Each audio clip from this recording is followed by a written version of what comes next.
શું એક્શન પહેલાં તો કેમિકલ સ્પેસની અંદર અને કયા કયા કાઉન્ટર્સે સારા પરિણામો પોસ્ટ કર્યા?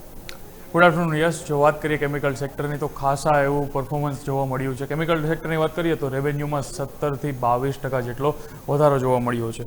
જો કંપનીને ઊંચા ભાવ, જેનું રો મટીરિયલ છે એના ઊંચા ભાવ એમને મળ્યા હતા, એ પાસ આઉટ કરી શક્યા અને તે માટે એનો માર્જિનમાં પણ ખાસો વધારો જોવા મળ્યો છે.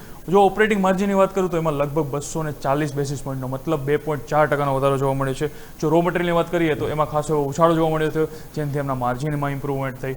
જે વેસ્ટ એશિયાનો જે આપણે કોન્ફ્લિક્ટ થયો એના લીધે શિપિંગ કોસ્ટ ખાસો એવો કંપનીનો વધ્યો છે અને જે ફ્લોરોકેમિકલ્સ અને CDMO કંપની એમાં ખાસું એવું મજબૂતી જોવા મળી છે. પરંતુ કેમિકલની વાત કરીએ તો ત્યાં થોડી એવી નબળાઈ જોવા મળી છે. જે PI ઇન્ડસ્ટ્રીઝ છે જે કંપની, એમાં એક્સપોર્ટના વોલ્યુમમાં ઘટાડો ખાસો એવો જોવા મળ્યો છે.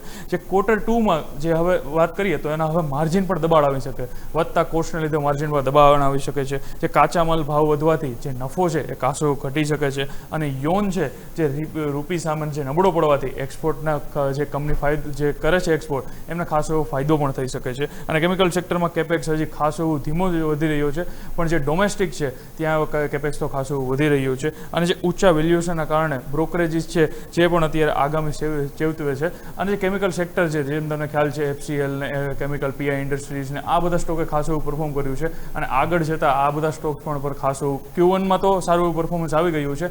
હવે જે કોસ્ટ ને વધી ગયું છે, જે શિપિંગ કોસ્ટ ને બધું વધ્યું છે, તો હવે Q2ના માર્જિન ઉપર દબાણ રહી શકે છે. તો હવે આગામી એ જોવાનું રહેશે કે આગળના રેવન્યુ અને જે માર્જિન ગ્રોથ છે એ કેમિકલ સેક્ટરમાં કેવો રહેશે. યસ, બિલકુલ. તો આ તમામ સંકેતો છે કે જેને ધ્યાન પર રાખીશું. આભાર કશ્યપ આપનો અમારા સાથે જોડાવા માટે થઈને. તો